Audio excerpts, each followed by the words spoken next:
friends. We're gonna talk about tummy time and the benefits of tummy time with Miss Rachel. You ready?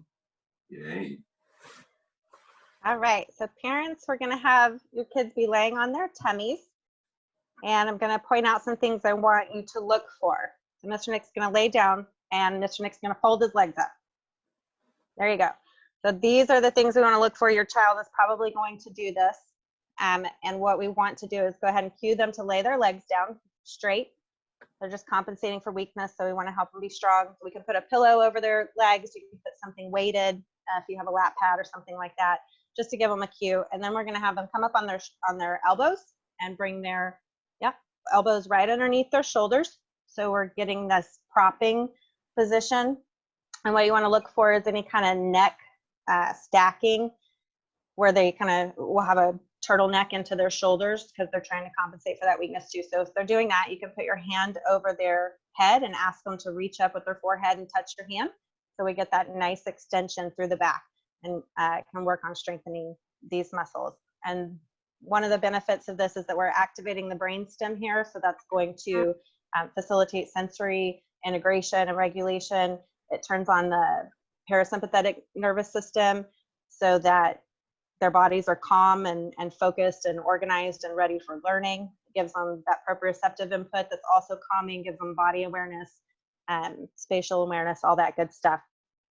And so, and it also helps strengthen the back muscles, because a lot of times we don't get a lot of focus on that because we're usually in a forward posture for the things that we do in our daily life. So yeah, Nick, go ahead and sit up.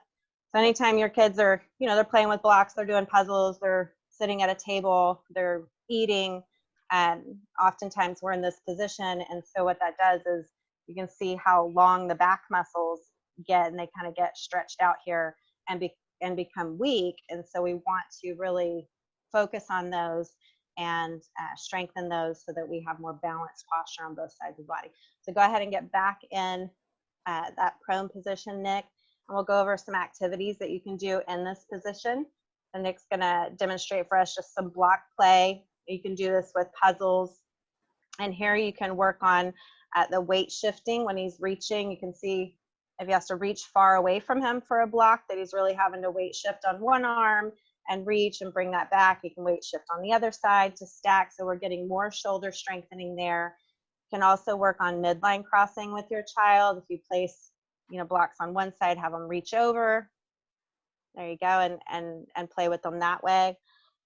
We can also do the coloring and handwriting activities in this position. And the benefit of that is that it stabilizes the elbow so that they can work on their wrist movements. So a lot of kids, when they're sitting at a table doing coloring to compensate for weakness, you'll see them use their whole entire arm, right? Making those big shoulder movements. And we really want to strengthen that shoulder girdle so that they can have this more distal movement and have that refined. So by being in this position, the elbow is stabilized, and so we're getting more fine motor movements with the wrist so that we can work on building strength there. And then the other thing is that anytime your kid's playing with a device, I do this for my kids, they're only allowed to play with devices on their tummies.